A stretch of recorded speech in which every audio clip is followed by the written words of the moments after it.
2007年、研究者たちは180名を超える教師を対象に3つの人種に属する生徒たちをステレオタイプに当てはめているか調査しました。結果、浮き彫りになったのはいくつかの否定的なステレオタイプで、黒人の生徒は攻撃的かつ強情、白人の生徒は利己的かつ物質主義的、またアジア人の生徒は内気でおとなしいというものでした。けれども教師たちが持っている他の偏見と関係なく、最も共通していた意見は、アジア人の生徒は他人種の生徒と比べとても勤勉で知的で、その上温和だというものでした。表面上は良さそうに思えて、少なくとも他の否定的な性格描写よりはマシに聞こえるでしょう。けれどもこの一見好ましいステレオタイプを真実だと捉えると、そのタイプに当てはまる人たち、そうでない人たち、またそれが合っていると信じる人にまで驚くほどの危害をもたらし得ます。実は謙虚かつ勤勉なアジア人像を描いたステレオタイプはモデルマイノリティとしてよく知られています。このステレオタイプは様々な形で中国系アメリカ人像の描写として20世紀半ばに登場しました。けれども第二次世界大戦後、このようなレッテルは日系アメリカ人が米国の強制収容所での不当な扱いを克服し、アメリカ社会へ溶け込むことに成功したと主張するための常套句として使われ始めました。かつての収容者たちは従順かつ勤勉で、権威を尊重すると称えられました。その後の数十年の間、モデルマイノリティは米国の多くのアジア系住民に対するレッテルとなりました。けれどもアジア系アメリカ人の成功談の裏に隠れた真実はずっと複雑なものです。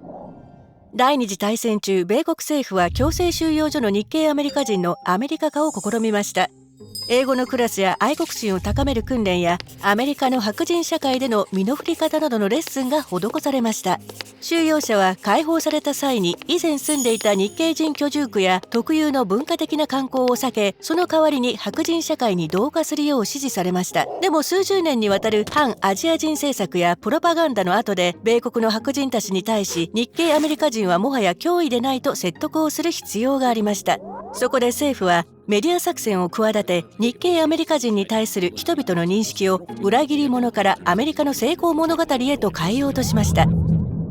実はモデルマイノリティは1966年、そんな記事の一つから生まれた用語でした。けれども当該記事やその他一連の記事はアジア系アメリカ人を従順で礼儀正しいモデルマイノリティとしたのみならず、アメリカ黒人を主とする問題のあるマイノリティたちの批判も行いました。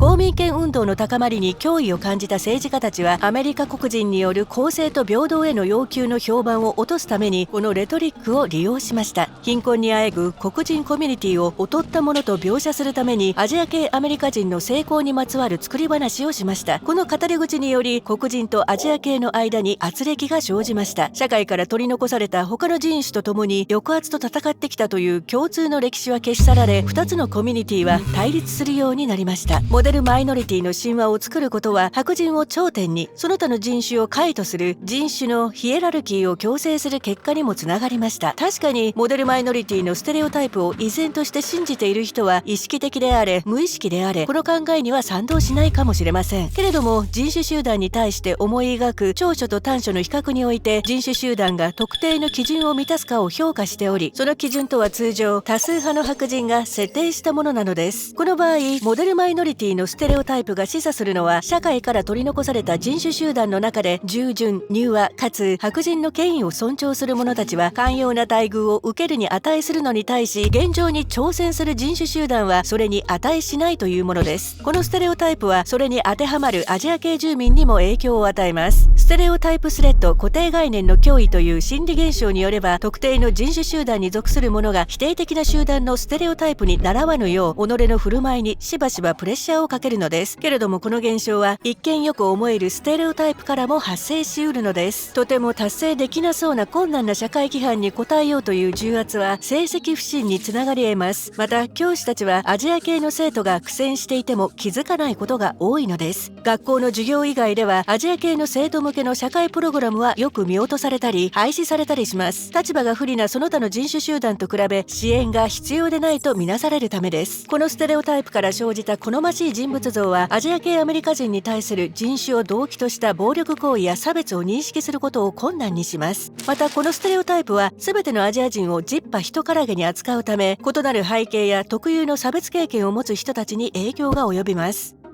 そのためモデルマイノリティのレッテルはアジア人たちにとり一見有利に働くように見えても、実際のところ他の人種的ステレオタイプと同様に一集団に属する人たちを一面的なイメージにまとめ上げてしまいます。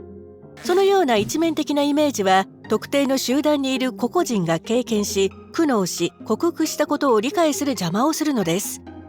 これらのレッテルについて認識し、それに挑戦を挑むことは地域間で団結し、有害なステレオタイプを永久に排除する上で絶対不可欠です。